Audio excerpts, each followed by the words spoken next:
ആ മാളിക വീടിന്റെ പടിപ്പുര കടന്ന് അർദ്ധരാത്രിയിൽ മുറ്റത്തൊരു കാളവണ്ടി വന്നു നിന്നു. അതിനുള്ളിൽ നിന്നും കറുത്ത കരിമ്പടം തലവഴി പുതച്ചൊരാൾ ഇറങ്ങി മാളികയ്ക്കുള്ളിലേക്ക് ധൃതിയിൽ നടന്നുപോയി. ഈ സമയം ജയന്തൻ നമ്പൂതിരി തോട്ടപ്പായ നമ്പൂതിരിയോട് ഇങ്ങനെ ചോദിക്കുകയായിരുന്നു: അല്ല, ആരായി വരാൻ പോണേ? ജയന്തൻ നമ്പൂതിരി ആ ചോദ്യം മുഴുമിപ്പിക്കും മുന്നേ തന്നെ അവിടേക്ക് കരിമ്പടം കൊണ്ട് ദേഹമാസകലം മൂടിയ ആ മനുഷ്യൻ ഒരു ഭൃത്യനുമായി കടന്നു വന്നു. വാതിൽക്കൽ കാവൽ നിൽക്കുന്ന പാറാവുകാർ ഈ വരുന്ന വ്യക്തിക്ക് വളരെയേറെ ബഹുമാനം നൽകുന്നതായി ജയന്തൻ നമ്പൂതിരി ശ്രദ്ധിച്ചു. ആരായിരിക്കും ഈ വിശിഷ്ട വ്യക്തി? ജയന്തൻ നമ്പൂതിരി മനോഗതമാരാഞ്ഞു. സന്ദേഹം പോലെ അദ്ദേഹമാകുമോ ഇത്? മുറജപം കാണാൻ വേഷപ്രച്ഛന്നനായി തൃശ്ശുവപ്പേരൂരിന്ന് ഒറ്റയ്ക്ക് തിരുവനന്തപുരത്തേക്ക് വരെ പോയതായി പോലും കേട്ടുകേൾവിയുണ്ടേ. ഇങ്ങനെ വന്നയാളെ നോക്കി ചിന്തിച്ചു നിന്ന സമയത്തു തന്നെ അയാൾ കരിമ്പടം അഴിച്ച് കൂടെ വന്ന് ഭൃത്യനെ ഏൽപ്പിച്ചു. വന്ന വ്യക്തിയെ കണ്ട് ജയന്തൻ നമ്പൂതിരിയൊന്ന് അന്ധാളിച്ചുപോയി. അതെ, ഇത് അദ്ദേഹം തന്നെ, രാമവർമ്മ കുഞ്ഞിപ്പിള്ള തമ്പുരാൻ എന്ന സാക്ഷാൽ കൊച്ചി രാജാവ് ശക്തൻ തമ്പുരാൻ.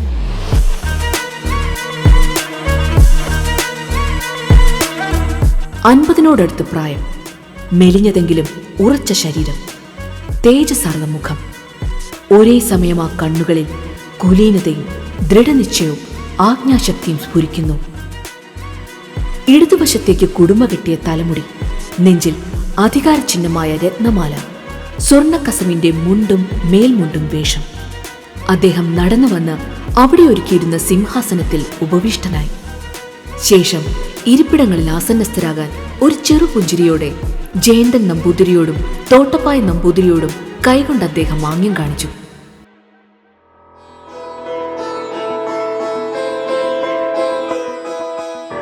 സിംഹാസനത്തിന്റെ ഇടതുഭാഗത്തെ ഇരിപ്പിടത്തിൽ ജയന്തൻ നമ്പൂതിരിയും വലതുഭാഗത്തെ ഇരിപ്പിടത്തിൽ ശക്തൻ തമ്പുരാന്റെ വിശ്വസ്ത സേവകനായ തോട്ടപ്പായ നമ്പൂതിരിയും ആസന്നസ്ഥരായി. ഇതേ സമയം മഹാരാജാവിന്റെ ഭൃത്യൻ ചുവന്ന പട്ടുവിരിച്ച ഒരു തളിക അവർക്ക് മുന്നിലെ മേശമേൽ കൊണ്ടുവച്ചു. മനോഹരമായ അലങ്കാരപ്പണികൾ ചെയ്ത ഒരു കൈമണിയും താളിയോലയും സാമാന്യം വലിപ്പമുള്ള കടും നീലപ്പട്ടിലെ ഒരു പണക്കിഴിയുമായിരുന്നു ആ തളികയിൽ. ആ തളിക അവിടെ വെച്ച് മഹാരാജാവിനെ ശിരസ് കുമ്പിട്ട് വണങ്ങി ഭൃത്യൻ അറയിൽ നിന്നും പുറത്തു കടന്നു.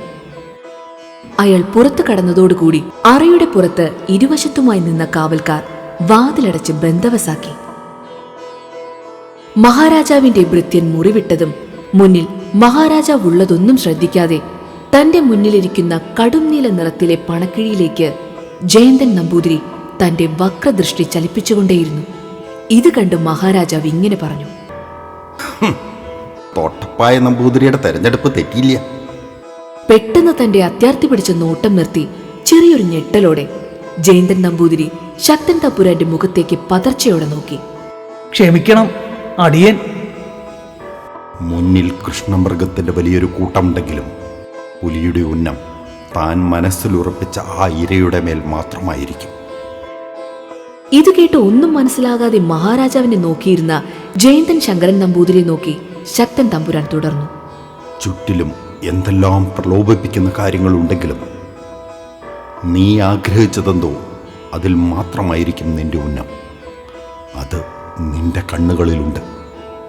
ജയന്തൻ ശങ്കരൻ നമ്പൂതിരിയുടെ കണ്ണുകളിലേക്ക് നോക്കിക്കൊണ്ട് ശക്തൻ തമ്പുരാൻ ഇങ്ങനെ പറയുന്ന നേരം ശരം പോലെയുള്ള ആ നോട്ടത്തിൽ നിന്ന് രക്ഷപ്പെട്ടൊളിക്കാൻ ഒരിടം തേടി ജയന്തൻ നമ്പൂതിരിയുടെ കണ്ണുകൾ പരക്കം പാഞ്ഞു.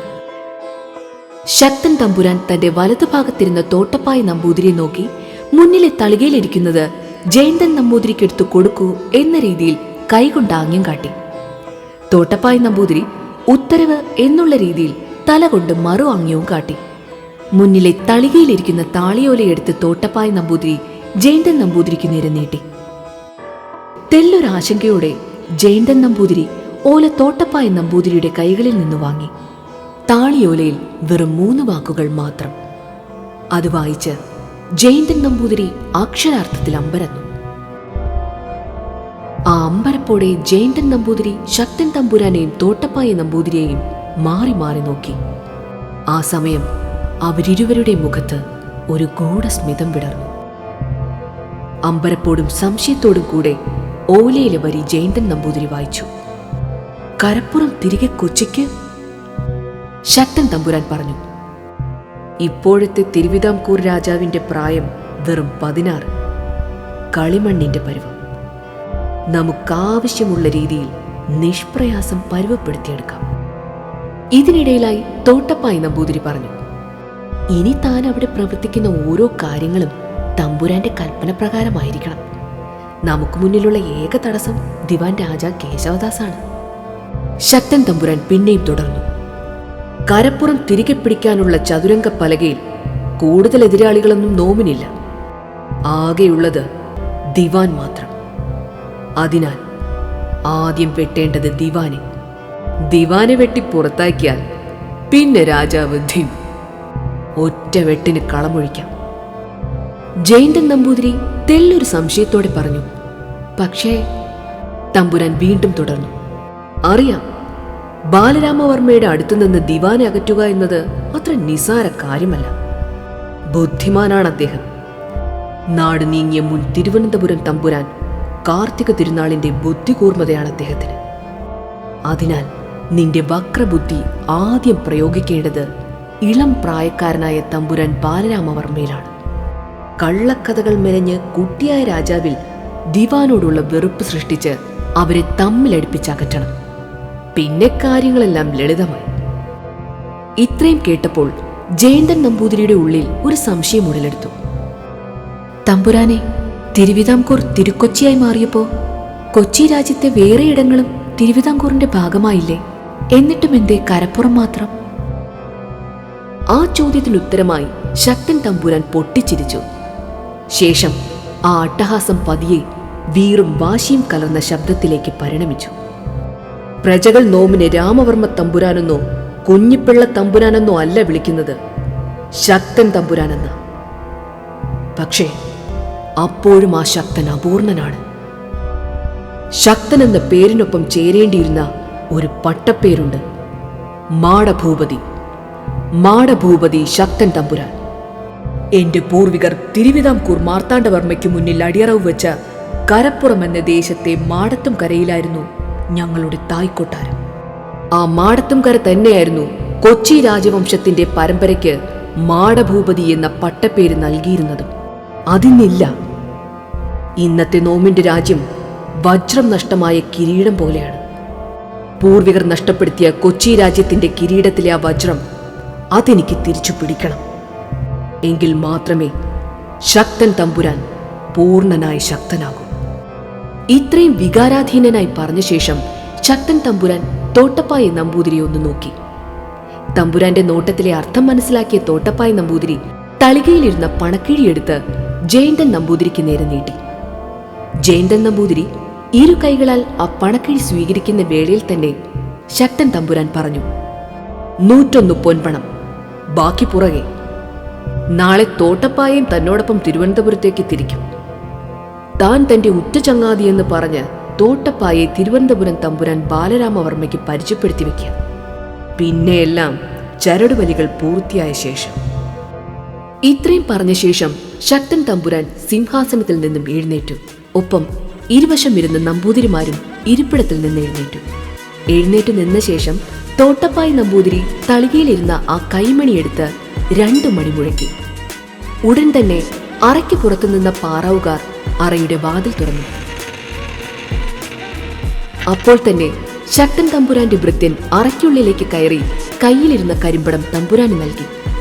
അവിടേക്ക് തമ്പുരാൻ എങ്ങനെ എഴുന്നള്ളിയോ അതുപോലെ തന്നെ തിരികെ കരിമ്പടം തലവഴി പുതച്ച് ശക്തൻ തമ്പുരാൻ അറവിട്ടു. തമ്പുരാൻ അറവിട്ടതും ബഹുമാന പുരസ്സരം ശിരസ് കുമ്പിട്ട് നിന്നിരുന്ന തോട്ടപ്പായി നമ്പൂതിരിയും ജയന്തൻ നമ്പൂതിരിയും ശിരസുയർത്തി. ശിരസുയർത്തിയ മാത്രയിൽ തന്നെ തോട്ടപ്പായി നമ്പൂതിരി ഒരു കുസൃതി ചിരിയുമായി ജയന്തൻ ശങ്കരൻ നമ്പൂതിരിയുടെ അടുത്തെത്തി തന്റെ വലതു കൈ ജയന്തൻ നമ്പൂതിരിയുടെ ഇടതു തോളിൽ വെച്ചുകൊണ്ട് പറഞ്ഞു, ഇനി താൻ പോയി വിശ്രമിക്കുക, വേണ്ടതെല്ലാം തെക്കിനിയിൽ ഒരുക്കിയിട്ടുണ്ട്.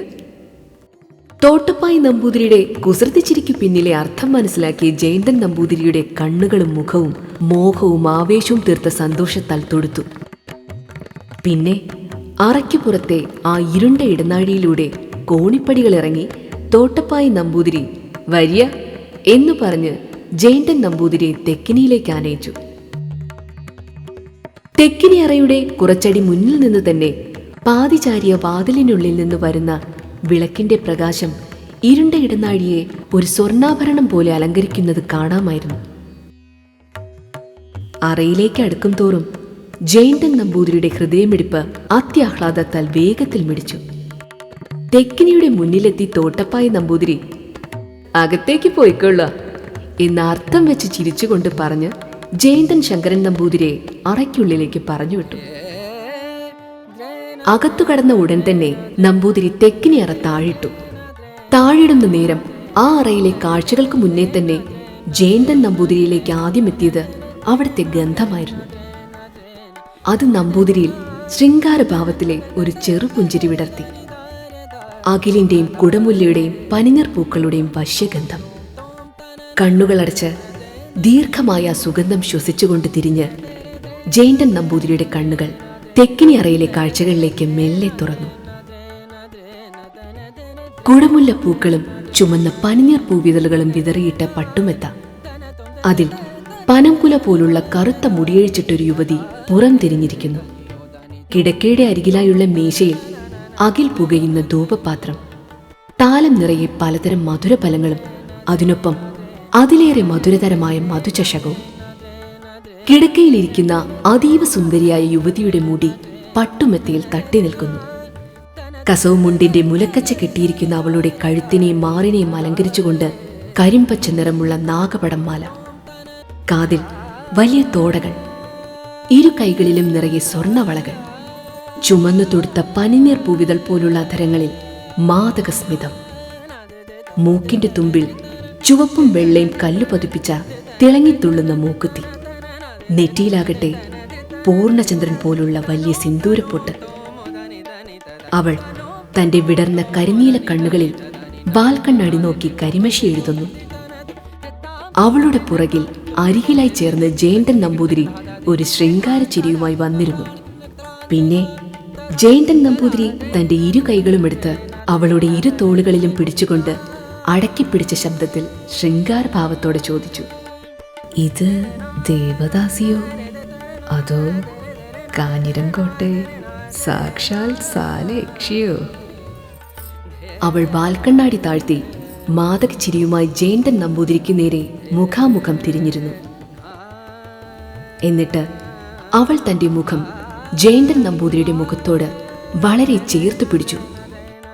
അപ്പോൾ അവളുടെ ചൂടുച്ഛ്വാസം നമ്പൂതിരിയുടെ മുഖത്തെ തൊട്ട് തലോടി. പിന്നെ അവൾ അവന്റെ ഇടത് കഴുത്തിൽ മെല്ലെ കടിച്ചുകൊണ്ടു പറഞ്ഞു, ഇന്ന് രാത്രി ഞാൻ നിന്റെ രക്തം മുഴുവൻ കുടിച്ചു തീർക്കും.